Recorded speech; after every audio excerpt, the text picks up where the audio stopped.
का बदला लेगा रे तेरा फैजल हा डायलॉग गँग्स ऑफ वासेपूर चित्रपटामधून प्रसिद्ध झाला होता. सध्या गँग्स ऑफ पुणेमध्ये सुद्धा तसंच काहीसं घडतंय आणि इथली गँग आहे आंदेकर गँग. याच आंदेकर गँगच्या वनराज आंदेकरांचा खून झाला होता आणि याच खुनाच्या बदल्यासाठी आतापर्यंत आंदेकर गँगने 2 खून केले, 1 खुनाचा प्रयत्न केला. आता खरं तर यामध्ये 3 खून केले असंच म्हणावं लागलं असतं. मात्र आज सकाळी जी काही फायरिंग झाली त्यामध्ये सुदैवानं ज्याच्यावर फायरिंग झाली तो बचावला, त्याच्यावर सध्या उपचार सुरू आहेत. त्यामुळे 2 खून आणि 1 खुनाचा प्रयत्न असं म्हणावं लागतंय. मात्र या घटनेमुळे पुन्हा एकदा वनराज आंदेकरच्या खुनाचा बदला घेण्यासाठी आंदेकर टोळीनं जी काही खुनांची मालिका सुरू केली त्याची चर्चा पुन्हा एकदा रंगताना पाहायला मिळतेय. विरोधकांना आणि पोलिसांना सुद्धा आता टेन्शन आलंय की सगळ्यात पहिल्यांदा आयुष गेला, त्यानंतर गणेश गेला, आता अक्षय जाता जाता थोडक्यात वाचला. पुढचा नंबर नेमका कुणाचा? यावरचाच हा स्पेशल रिपोर्ट. नमस्कार, मी समृद्धी आणि तुम्ही पाहताय टॉप न्यूज मराठी. 1 सप्टेंबर 2024 ला वनराज आंदेकरचा खून झाला. वनराज आंदेकरच्या खुनामागे गँग वॉर असेल असं सुरुवातीला वाटलं होतं. मात्र गँग वॉर तर होतच, पण फॅमिली वॉर हे सगळ्यात जास्त होतं. त्यामुळेच जेव्हा वनराज आंदेकरची हत्या झाली, या हत्येचं सीसीटीव्ही बाहेर आलं. या सीसीटीव्ही फुटेजमध्ये जवळपास 12 ते 13 तरुण दिसून येतात.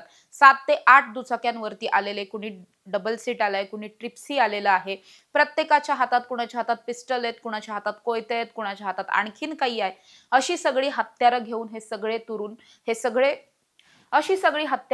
सगळे तरुण वनराज आंदेकर वरती तुटून पडतात. वनराज बरोबर त्यांचा भाऊ शिवम सुद्धा असतो. दोघांना सुद्धा मारण्याचा प्लॅन केला जातो, प्रयत्न केले जातात.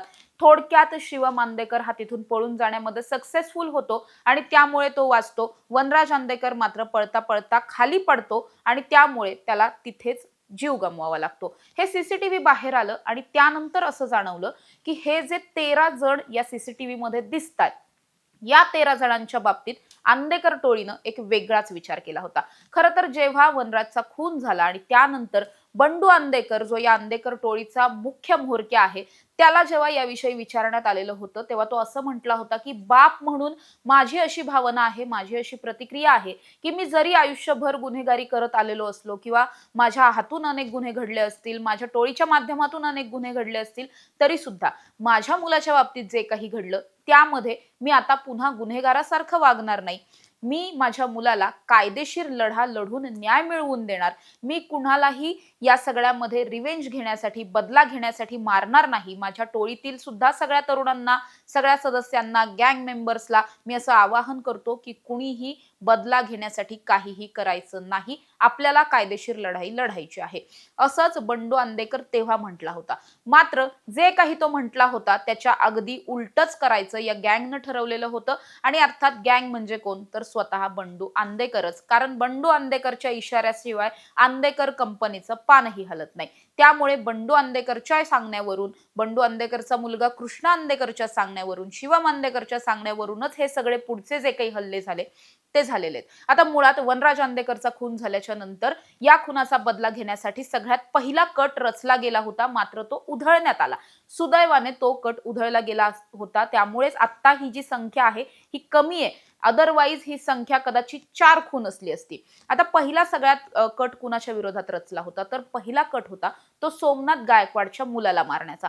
सोमनाथ गायकवाड या प्रकरणामध्ये, वनराज आंदेकर खून प्रकरणामध्ये सगळ्यात मुख्य आरोपी होता.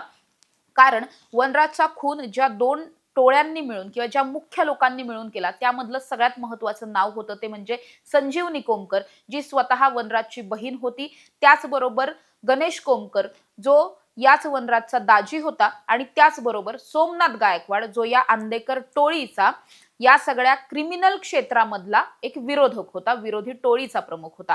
त्यामुळे या सोमनाथ गायकवाडच्या मुलाला संपवायचं हा सगळ्यात महत्वाचा, सगळ्यात पहिला प्रण या टोळीनं घेतला होता. आणि जोपर्यंत असं म्हटलं जातं की जेव्हा वनराजचा खून झाला होता, त्याचं जेव्हा 10वा 13वा वगैरे घातला गेला होता, त्यावेळेस सुद्धा या टोळीतल्या अनेकांनी मिळून शस्त्रपूजन केलेलं होतं आणि तिथे अशी शपथ घेतलेली होती की ज्यांनी ज्यांनी वनराजला संपवलं त्या प्रत्येकाच्या घरातला एक एक माणूस तरी आंदेकर कंपनी संपवणार, असा प्रण घेतला गेल्याचं सांगितलं जातं. आणि तेव्हापासून पूर्ण वेळ काहीही करून वनराजच्या खुनाचा बदला घ्यायचा हेच डोक्यात टार्गेट ठेवून ही टोळी आतापर्यंत काम करत होती. यातला सगळ्यात पहिला खुनाचा कट रचला होता तो सोमनाथ गायकवाडच्या मुलाच्या विरोधात.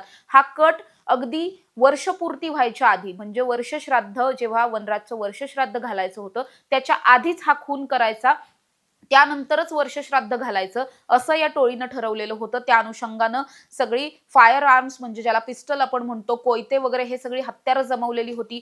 कुठे गाठायचं, कसं गाठायचं, कुणे हा सगळा गेम करायचा हे सगळं काही ठरलेलं होतं. ऐन टायमाला पोलिसांची चतुराई म्हणावं लागेल की पोलिसांनी हा कट होण्याआधीच उधळला आणि त्यामुळे सोमनाथ गायकवाडचा मुलगा या सगळ्यामध्ये वाचला. पण जरी सोमनाथ गायकवाडचा मुलगा वाचला तरी सुद्धा नेक्स्ट टार्गेट लगेच शिफ्ट झालेलं होतं दुसऱ्या तरुणावरती. हा तरुण कोण होता तर याच बंडू आंदेकरचा स्वतःच्या सख्ख्या मुलीचा सख्खा मुलगा म्हणजेच सख्खा नातू आयुष कोमकर. तो आयुष कोमकर जो आयुष याच बंडू आंदेकरच्या कुटुंबामध्ये लहानाचा मोठा झालेला होता, याच वनराज मामाच्या अंगाखांद्यावरती खेळलेला होता, याच बंडू अण्णाच्या अंगाखांद्यावरती खेळलेला होता, त्याच्याबरोबर कायमस्वरूपी राहिलेला होता आणि याच आयुषला जो 18 वर्षांचाच केवळ होता आणि त्याचा गुन्हेगारीशी कुठलाही संबंध नव्हता तरी सुद्धा केवळ मुलाच्या बदल्यात मुलगा मारायचा या कटानुसार याच आंदेकर कंपनीनं आयुष कोमकरची गोळ्या झाडून आणि कोयत्यानं वार करून हत्या केली.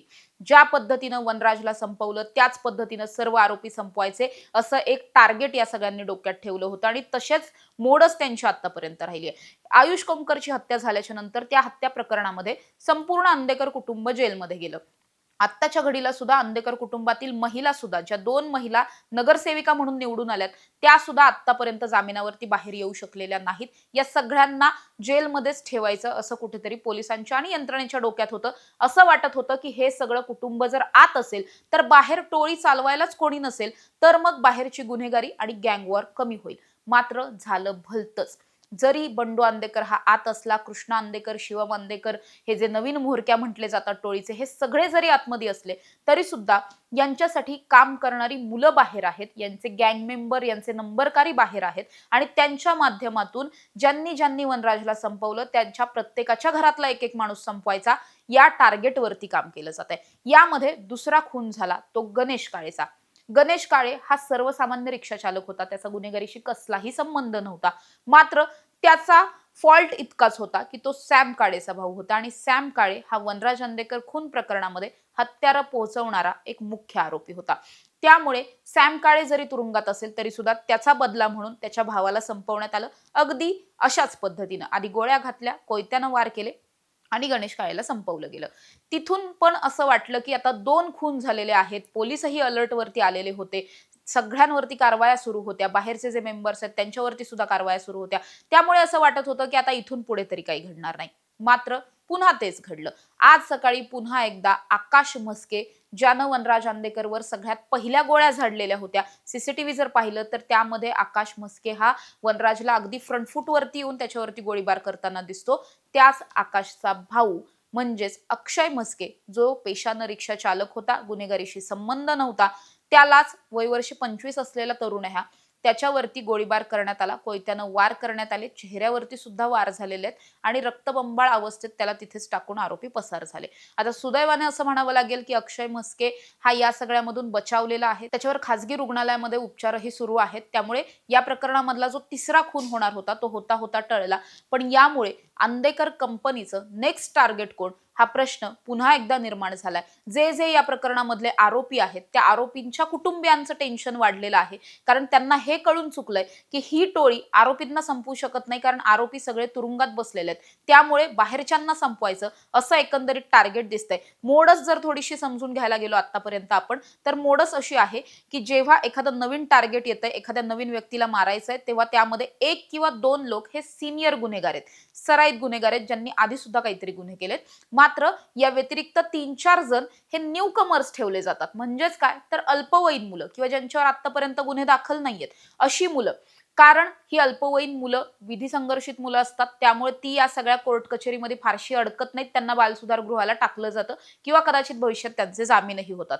या मुलांना या सगळ्या कायद्याच्या कचाट्यातून बाहेर काढणं हे अगदी सोपं असतं. त्यामुळे आंदेकर गँगचा हा पॅटर्न राहिलाय की जेव्हा जेव्हा खून करायचा आहे, 1-2 सिनियर लोक घ्यायचे ज्यांच्या मार्गदर्शनाखाली हा सगळा कट रचला जाईल, ज्यांनी फ्रंट फूट वरती येऊन फायरिंग वगैरे करायचंय, आणि 2-3 अल्पवयीन मुलं घ्यायची किंवा पूर्ण फ्रेश चेहऱ्यांची ज्यांचे आधीचे काही रेकॉर्ड नाहीयेत अशी मुलं घ्यायची आणि त्यांच्या कर्वे हे सगळे खून करायचे, असं एकंदरीत दिसतंय. कारण आतापर्यंत जेव्हा हे खून झाले त्यानंतर सुद्धा पोलिसांनी आंदेकर टोळीतले जे मुख्य लोक होते त्यांना तर तुरुंगात टाकलं. या व्यतिरिक्त काही असे जे आहेत की जे आंदेकरांच्या खूप जवळचे होते पण अजूनपर्यंत तुरुंगात गेलेले नाहीयेत, त्यांच्यावर लक्षही ठेवलं जातंय. ते कुठे जातात, काय करतात या सगळ्यावरती नजर ठेवली जाते, त्या सगळ्याची माहिती घेतली जाते. मात्र ही आंदेकर टोळीची पाळंमुळं इतकी खालपर्यंत रुजलेली आहेत की अगदी काल परवा 10वी-12वी झालेली मुलं सुद्धा यांच्या गँगमध्ये काम करतात आणि या नवीन नवीन मुलांना शोधण्याचं काम याच गँगचे काही छुपे मेंबर्स आहेत ते करताना पाहायला मिळतात. त्यामुळे जरी आंदेकर कुटुंब तुरुंगात असलं तरी सुद्धा बाहेर मात्र त्यांच्या या सगळ्या साथीदारांकडून त्यांनी जी काही शपथ घेतल्याचं म्हटलं जातं ती शपथ पूर्ण करण्यासाठी आणि खुनांचा बदला घेण्यासाठी, मुलाच्या बदल्यात मुलगा मारायचा ही जी मोडस ठेवलेली होती तीच एकंदरीत पूर्ण करत असलेली पाहायला मिळते. दर 5-6 महिन्यांच्या गॅपने हे सगळं घडलेलं आहे. त्यामुळे इथून पुढचं टार्गेट नेमकं कोण असणार यावरती आता प्रश्नचिन्ह निर्माण झालेली आहेत. प्रत्येक आरोपीच्या घरातल्यांचं टेन्शन वाढलेलं आहे. पोलिसांकडून हे जे आरोपी होते त्या सगळ्यांच्या कुटुंबियांना असं आवाहन करण्यात आलंय, विनंती करण्यात आली आहे की तुम्ही पुणे शहर सोडून द्या, पुणे शहरातून बाहेर कुठेतरी दुसऱ्या एखाद्या शहरामध्ये जाऊन काही वर्ष राहा, पण पुण्यामध्ये राहू नका, अन्यथा तुमच्या जीविताला धोका निर्माण होऊ शकतो. पण केवळ या लोकांना तुम्ही पुणे सोडून जा असं म्हणून चालणार नाहीये. जे या गँगचे मेंबर आहेत, ज्यांच्याकडून खून केले जात आहेत, त्यांच्यावरती लक्ष ठेवणं सुद्धा गरजेचं आहे. त्यांना सुद्धा वचक बसणं गरजेचं आहे. त्यांची सुद्धा या सगळ्यामध्ये कठोरातील कठोर शिक्षा मिळवून देऊन त्यांच्यावरती कुठेतरी पेट्रोलिंग आणि दहशत पोलिसांनी निर्माण करणं अत्यंत गरजेचं आहे. आतापर्यंत हा 3रा खून होता राहिलेला आहे. 4था एक खुनाचा कट पोलिसांनी चांगली कामगिरी केली आणि तो उधळलेला आहे. पण इथून पुढच्या काळामध्ये आंदेकर गँग आणखी ही खुनाची मालिका चालू ठेवू नये म्हणून आणि इथून पुढे कुणालाही टार्गेट करू नये म्हणून पुणे पोलीस नेमकं कशा पद्धतीने या सगळ्यामध्ये ऍक्शन प्लॅन राबवतात हे पाहणं पुढच्या काळामध्ये महत्त्वाचं असणार आहे. अन्यथा पुणे पोलिसांवरती निर्माण होत असलेली प्रश्नचिन्ह ही इथून पुढच्या काळात सुद्धा वाढतच जाणार आहेत. आणि पुणे पोलीस हे पुणेकरांसाठी काम करतात की गुन्हेगारांसाठी काम करतात हा जो प्रश्न सर्वसामान्यांना पडलाय त्या प्रश्नाचं उत्तर मात्र कधीच मिळणार नाही. अशाच ताज्या आणि महत्त्वाच्या बातम्यांसाठी तुम्ही पाहत राहा टॉप न्यूज मराठी. आपला महाराष्ट्र, आपली बातमी. तुमची car, electric panel, data server आगीपासून सुरक्षित आहे का? नाही? मग आजच बसवा F protect temperature activated fire suppression device. यामध्ये आहे eco friendly non toxic pressurised liquid जे आग लागल्यास क्षणार्धात ऍक्टिव्हेट होऊन आगीवरती मिळवते नियंत्रण. बसवण्यास अतिशय सोपे आणि सुटसुटीत टेकालिपचे एक दर्जेदार उत्पादन एफ प्रोटेक्ट.